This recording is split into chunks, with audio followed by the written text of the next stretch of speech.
नमस्कार प्यारे बच्चों, जय हिंद। मैं परिहार सर आप सभी का मेरे इस YouTube channel primary digital study में स्वागत है।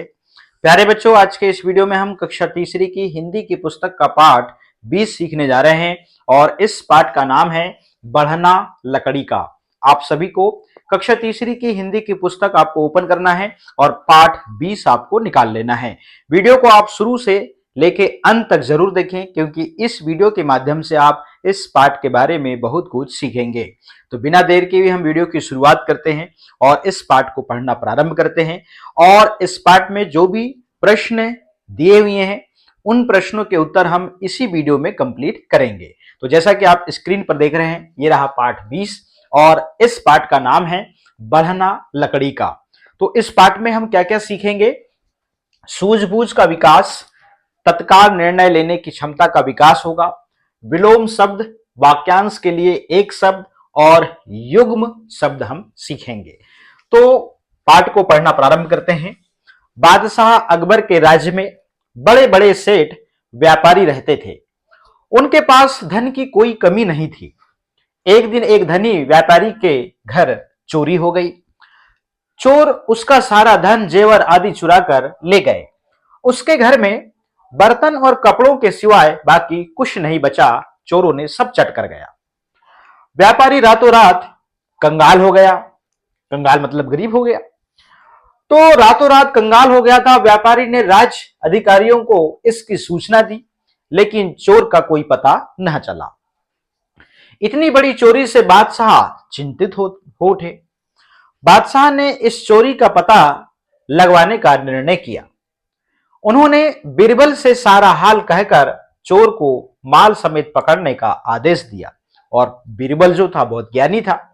बीरबल ने बादशाह की आज्ञा का पालन किया। उसने उस व्यापारी को बुलवाया जिसका माल चोरी हो गया था। देख रहे हैं आप इस प्रकार से। इसके पश्चात उसने पूछा, तुम्हें किसी पर संदेह है?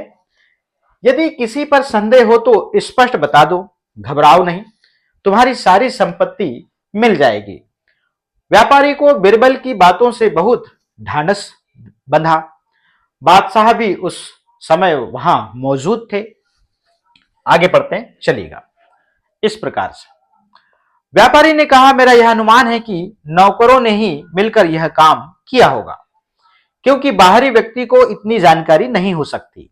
किंतु यह भी सच है कि मैंने किसी को अपनी आंखों से ऐसा करते नहीं देखा, इसलिए मैं किसी भी नौकर का नाम नहीं बता सकता।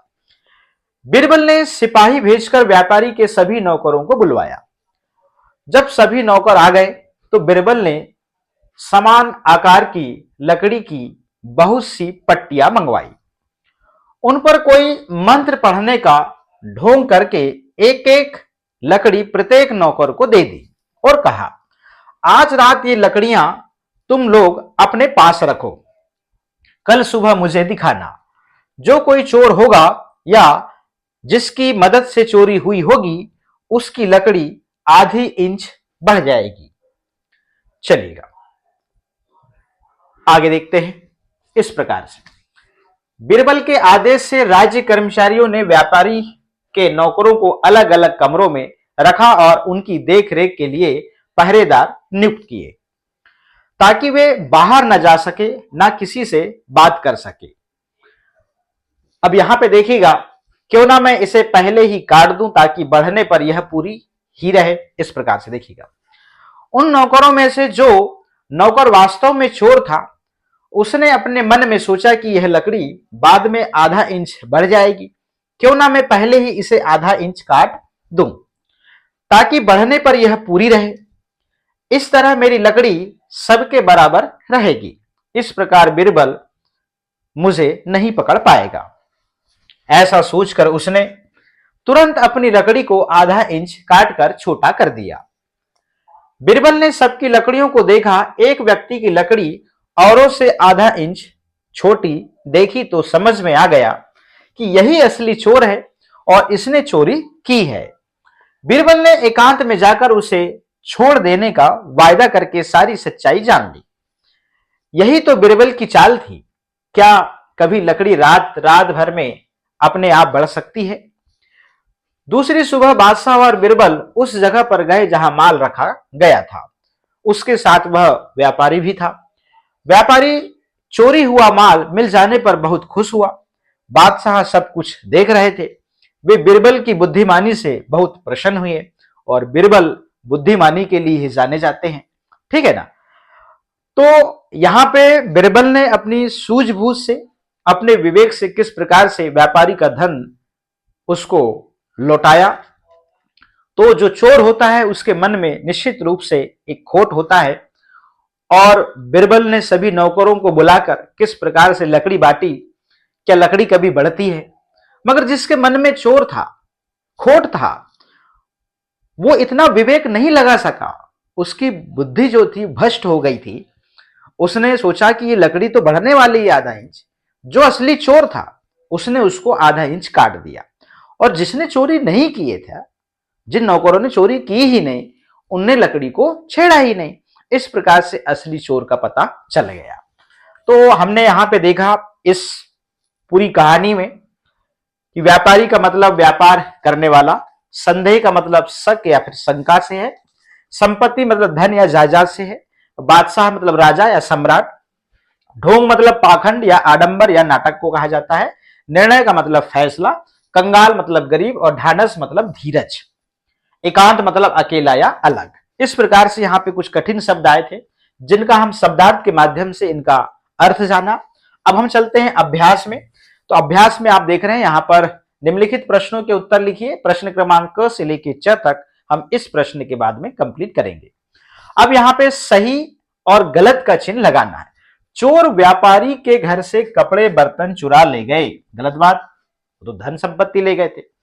बादशाह ने व्यापारी को चोर पकड़ने का आदेश दिया, गलत। बीरबल ने व्यापारी को भेजकर सभी नौकरों को बुलवाया, गलत। बीरबल ने विभिन्न आकार की लकड़ी की पट्टियां दी, गलत। नौकर ने अपनी लकड़ी को आधा इंच काटकर छोटा कर दिया, सही। इस प्रकार से आपको गलत और सही का निशान लगाना है। अब हम चलते हैं प्रश्नों के उत्तर पर। बोध प्रश्न है। प्रश्न क्रमांक 1 है, निम्नलिखित प्रश्नों के उत्तर लिखिए। क नंबर का प्रश्न, व्यापारी रातों रात कैसे कंगाल हो गया? उत्तर लिखेंगे, चोर द्वारा सारा धन जेवर आदि चुरा लिए जाने के कारण व्यापारी रातों रात कंगाल हो गया, मतलब गरीब हो गया। प्रश्न क्रमांक ख, बादशाह क्यों चिंतित थे? उत्तर लिखेंगे, बादशाह अपने राज्य में चोरी होने के कारण चिंतित थे। ग नंबर का प्रश्न है, बीरबल ने चोर को पकड़ने के लिए क्या सोचा? उत्तर, बीरबल ने समान आकार की लकड़ियां मंगाकर नौकरों को बांट दी, और उसने कहा कि जो चोर होगा उसकी लकड़ी आधा इंच बढ़ जाएगी। प्रश्न क्रमांक घ, नौकर ने क्या सोचकर लकड़ी को छोटा कर दिया? उत्तर, नौकर ने यह सोचकर लकड़ी को छोटा कर दिया कि मेरी लकड़ी आधा इंच कल बढ़ जाएगी, तो मैं क्यों ना पहले ही आधा इंच काट दूं, क्योंकि वो चोर था। जिसने चोरी किया था उसी की लकड़ी आधा इंच बढ़ेगी। ऐसा किसने कहा था? बीरबल ने कहा था। तो यहां पर नौकर जो चोर था उसने और एक्स्ट्रा दिमाग लगा लिया कि मेरी ऐसी आधी इंच बढ़ने वाली है, तो पहले से ही आधा इंच काट देता हूं, ताकि सबकी जो लकड़ी कल जो है वो समान दिखेगी। और बीरबल ने यही पकड़ लिया। लकड़ी कभी बढ़ती है क्या? निर्जीव लकड़ी। अब अंग नंबर का प्रश्न, नौकरों को अलग अलग कमरों में क्यों रखा गया था? उत्तर, नौकरों को अलग अलग कमरों में इसलिए रखा गया था ताकि वे एक दूसरे से कहीं सलाह ना ले ले, ठीक है ना। अब च नंबर का प्रश्न, बीरबल ने सच्चाई कैसे जानी? उत्तर लिखते हैं, बीरबल ने अपने बुद्धि बल से असली चोर को पकड़ लिया, ठीक है ना। अब चलते हैं अगले प्रश्न पे। भाषा अध्ययन का प्रश्न है, नीचे दिए गए शब्दों का विलोम शब्द छांटकर गोला लगाएं। अब यहां पे देखिएगा, आप शुरू में धनी शब्द देख रहे हैं, तो धनी शब्द का विलोम क्या होगा? उल्टा। तो यहां पर होगा धनवान होगा। क्या होगा? धनवान होगा, ठीक है ना। इस पे गोला लगा देंगे। बढ़ना का विलोम क्या होगा? घटना होगा। तो आप घटना शब्द पे क्या लगा देंगे? गोला लगा देंगे। एक का अनेक होगा, एक का अनेक पे गोला लगाएंगे। दंड का पुरस्कार होगा, तो यहां पे शायद शब्द गलत छपे हो, देख लीजिएगा। असली का क्या होगा?